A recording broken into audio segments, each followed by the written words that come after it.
O Programa de Desenvolvemento Rural Sostible é un proxecto piloto posto en marcha pola Xunta que beneficia as comarcas máis gandeiras de Galicia, entre elas a do Deza.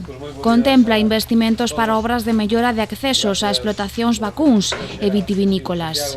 Na comarca deixará 926.000 euros dos que 261.000 investiránse en Lalín. Co que se van a cometer o camiño de Alfonselle, Palmaz e Casares e o camiño de Setefontes en Goiás. Esta obra xa se contratou pola empresa Seaga a finais do 2009 e está pendente de iniciar os trámites seguintes para a súa subcontratación. Lalín e Vila de Cruces son os concellos nos que os proxectos están máis avanzados. Co resto dos municipios, a Xunta terá contacto nas vindeiras semanas para pedirlles que poñan á súa disposición os terreos para habilitar os camiños.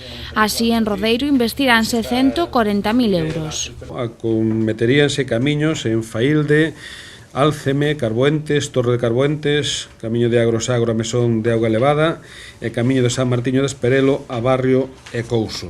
Para a Golada irán 93.000 euros. Faríanse camiños en Moas, en Costela, Aián, Romariz, Gurgueiro, Santo André e o camiño de Carmuega a Brántega.